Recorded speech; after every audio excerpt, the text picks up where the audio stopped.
എല്ലാവർക്കും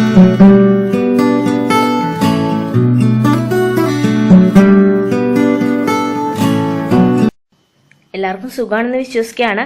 വളരെ ഈസി ആയിട്ട് ഉണ്ടാക്കാവുന്ന, അതുപോലെ തന്നെ വളരെ ടേസ്റ്റി ആയിട്ടുള്ള ഉള്ളി ബജി എല്ലാവർക്കും ഇഷ്ടമാണല്ലേ, ഉള്ളിവടയൊക്കെ. അപ്പോൾ ഉള്ളിവട കഴിക്കാനൊക്കെ ഇഷ്ടമുള്ളവർക്ക് ഈ ഒരു റെസിപ്പി എന്തായാലും ഇഷ്ടപ്പെടും. എല്ലാവരും ഇതൊന്ന് ട്രൈ ചെയ്ത് നോക്കണം. വളരെ ഈസി ആയിട്ടുള്ള റെസിപ്പിയാണ്. നല്ല ക്രിസ്പി ആയിട്ടുള്ള ഉള്ളിവട എങ്ങനെ ഉണ്ടാക്കാമെന്ന് നമുക്ക് ഒന്ന് നോക്കിയിട്ട് വരാം. അപ്പോൾ പക്കോട ഉണ്ടാക്കാനായിട്ട് ഞാനിപ്പോൾ ഒരു സവാള എടുത്തിട്ടുണ്ട്. അത് നന്നായിട്ട് സ്ലൈസ് ചെയ്ത് വെച്ചിട്ടുണ്ട്. നിങ്ങൾക്ക് എത്ര സവാള വേണമെങ്കിലും എടുക്കാം. ഞാനിപ്പോൾ നല്ല വലിപ്പമുള്ളൊരു സവാളയാണ് ഇതുപോലെ സ്ലൈസ് ചെയ്ത് വെച്ചേക്കുന്നത്. ഈ ഒരു സവാള കൊണ്ട് തന്നെ ഒരു 7-8 പക്കോടയൊക്കെ നമുക്ക് ഉണ്ടാക്കാൻ പറ്റും. പിന്നെ അതോടൊപ്പം തന്നെ നമ്മളിപ്പോൾ ഈ സവാള എടുത്തിട്ടുണ്ട്. ഇതിന് പകരം നമുക്ക് ക്യാബേജ് ഇതുപോലെ സ്ലൈസ് ചെയ്തിട്ടും പക്കോട ഉണ്ടാക്കാൻ പറ്റും. അല്ലെന്നുണ്ടെങ്കിൽ ഇതിന്റെ കൂടെ ക്യാബേജും കൂടെ മിക്സ് ചെയ്തിട്ടുണ്ടെങ്കിൽ, ക്യാബേജ് ഇതുപോലെ തന്നെ സ്ലൈസ് ചെയ്യുക, എന്നിട്ട് ഇതിന്റെ കൂടെ മിക്സ് ചെയ്തിട്ടുണ്ടെങ്കിൽ അത് നല്ല ടേസ്റ്റ് ഉണ്ടായിരിക്കും കേട്ടോ പക്കോടയ്ക്ക്. എൻ്റെ കയ്യിൽ ഇപ്പോൾ ക്യാബേജ് ഇല്ല, അതുകൊണ്ടാണ് ഞാൻ ഇപ്പോൾ സ്ലൈസ് ചെയ്ത് ഇതിലേക്ക് ആഡ് ചെയ്യാത്തത്. ഇനി നമുക്ക് ഇതിലേക്ക് ആവശ്യമുള്ള പൊടികളൊക്കെ ആഡ് ചെയ്ത് കൊടുക്കാം. അപ്പൊ ഇതിൽ ഏറ്റവും ആദ്യം ആഡ് ചെയ്യേണ്ടത് കായമാണ്. ഏകദേശം ഒരു 1/2 ടീസ്പൂൺ കായത്തിന്റെ പൊടി ഞാൻ ഇതിലേക്ക് ആഡ് ചെയ്ത് കൊടുക്കാൻ പോവാണ്.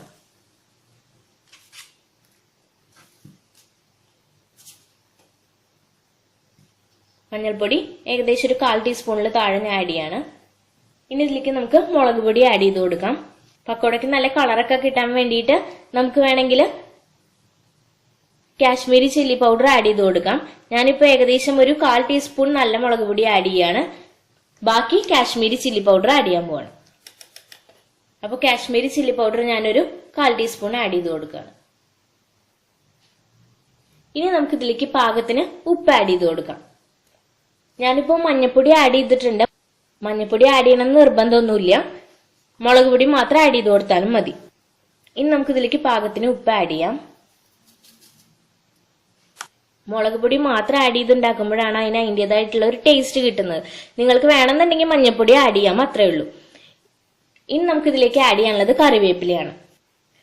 ഇതിലേക്ക് ഞാൻ ഒരു തണ്ട് കറിവേപ്പിലയാണ് എടുത്തേക്കുന്നത്. നന്നായിട്ടൊന്ന് കീറി ഇട്ട് കൊടുക്കാം.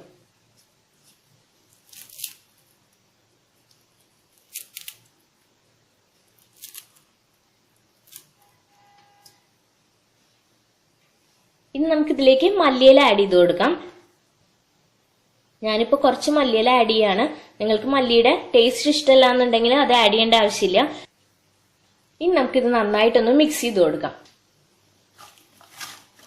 കൈ വെച്ച് തന്നെ നന്നായിട്ട് മിക്സ് ചെയ്യാം. അപ്പൊ ഇതിലുള്ള ഉള്ളിയൊക്കെ നന്നായിട്ടൊന്ന് ഉടച്ചു കൊടുക്കാം.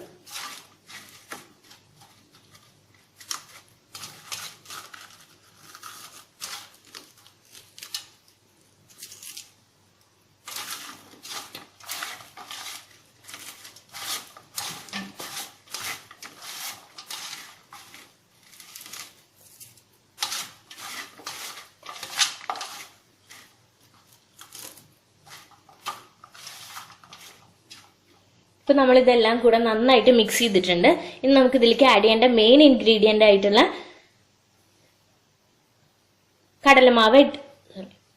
കടലപ്പൊടി ഇട്ട് കൊടുക്കാം. കടലമാവ് ഇട്ട് കൊടുക്കാം.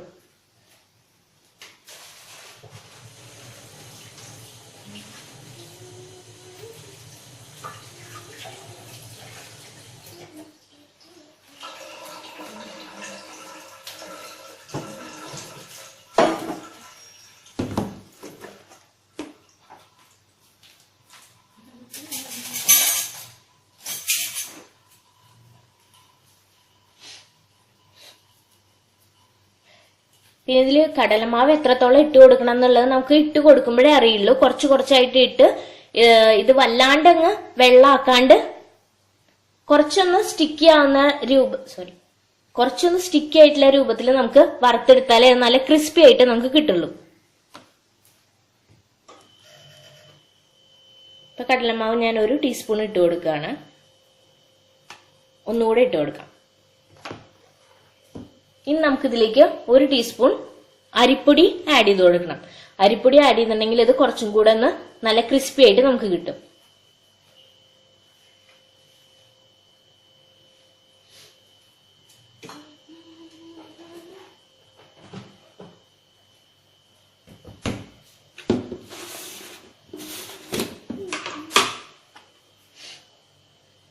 പരിപ്പൊടി ഞാൻ 1 ടീസ്പൂൺ ഇതിലേക്ക് ആഡ് ചെയ്യാണ്.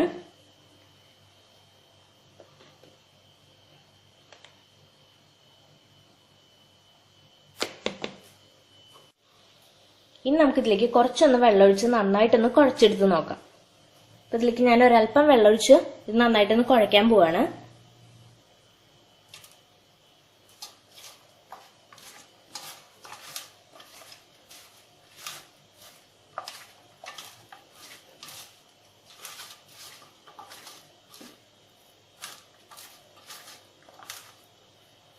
ഇതിൽ വെള്ളം പോരാ, കണ്ടോ? നമുക്ക് കുറച്ചും കൂടെ വെള്ളം ഇതിലേക്ക് ഒഴിച്ചു കൊടുക്കാം.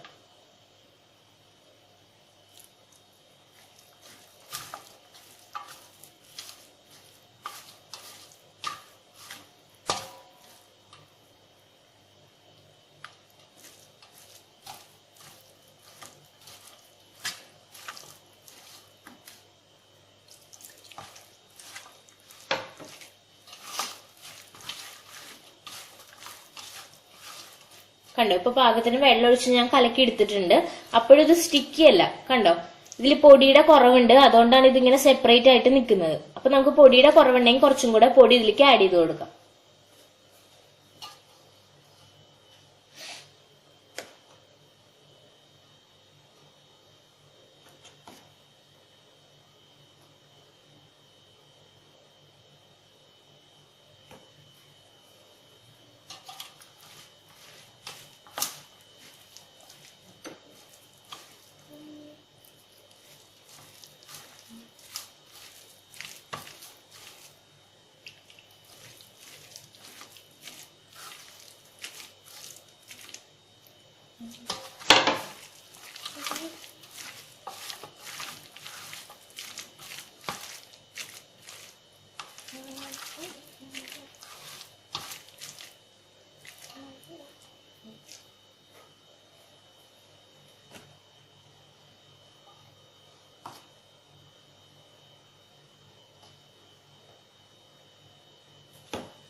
ഇതിപ്പോ നിങ്ങൾക്ക് കാണുന്നുണ്ടാവും നന്നായിട്ട് മാവും ഉണ്ട് ഇപ്പൊ ആവശ്യത്തിന്. അതുപോലെ തന്നെ ഉള്ളിയും,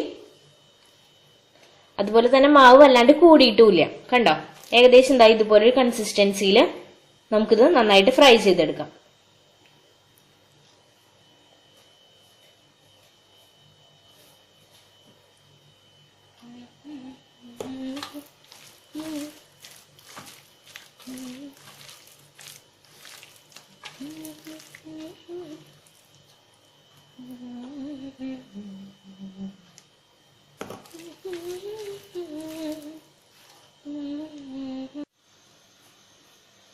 അപ്പൊ നമ്മളിനി ഇത് ഫ്രൈ ചെയ്തെടുക്കാൻ പോവാണ്. അതിന് വേണ്ടിയിട്ട് ഞാൻ ഒരു ചെറിയ കടായി എടുത്തിട്ടുണ്ട്. അതിൽ ആവശ്യത്തിന് വെളിച്ചെണ്ണ ഒഴിച്ചു കൊടുത്തിട്ടുണ്ട്. ഇനി നമുക്കിതിലേക്ക്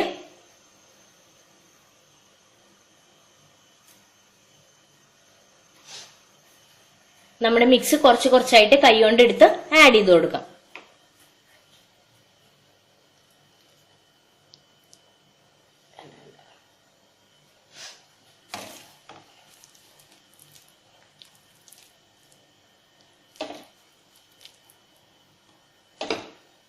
ഫസ്റ്റ് ബാച്ച് ഞാൻ ആഡ് ചെയ്യാൻ പോവാണ്.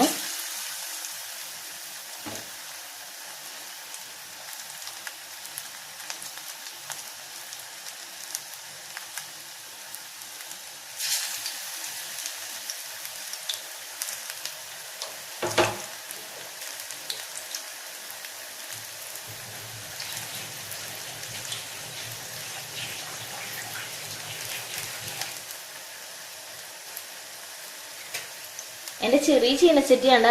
സോറി, വേണ്ട. ഈ രണ്ടെണ്ണം നമുക്ക് നന്നായിട്ട് വറുത്തെടുക്കാം.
ഇതിപ്പോ ഒരു സൈഡ് ഏകദേശം ആയിട്ടുണ്ടെങ്കിൽ നമുക്കിത് വേഗം മറിച്ചിടാം.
കണ്ടപ്പോൾ ഇത് ഏകദേശം ആയിട്ടുണ്ട്.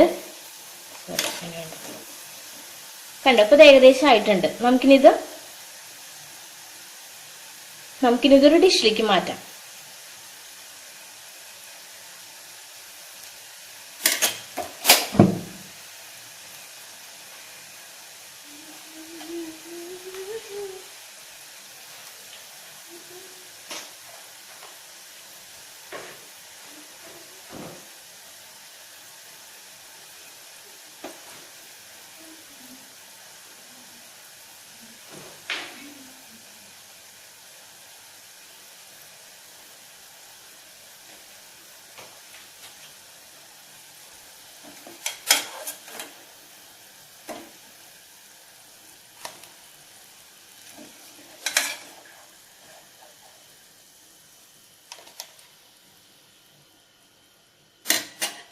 അപ്പൊ നമുക്ക്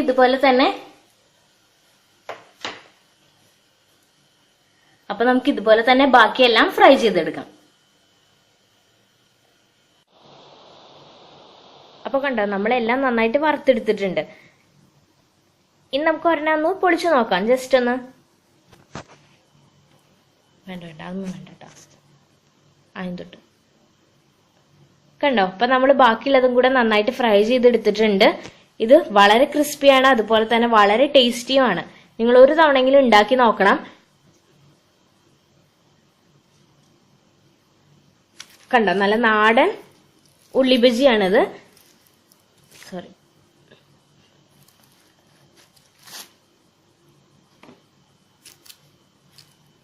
കണ്ടോ, നല്ല നാടൻ ഉള്ളിവടയാണ്. വേണ്ട, കണ്ടോ. അപ്പൊ നമ്മുടെ നല്ല നാടൻ ഉള്ളിവട ഇവിടെ റെഡി ആയിട്ടുണ്ട്. അപ്പൊ എല്ലാവരും ഒരു തവണ ഇത് ട്രൈ ചെയ്ത് നോക്കുക. നിങ്ങൾക്ക് എല്ലാവർക്കും എന്റെ റെസിപ്പി ഇഷ്ടപ്പെട്ടു എന്നുണ്ടെങ്കിൽ എന്റെ ചാനൽ സബ്സ്ക്രൈബ് ചെയ്യുക, അതുപോലെ തന്നെ ബെല്ലൈക്കൺ പ്രസ് ചെയ്യുക.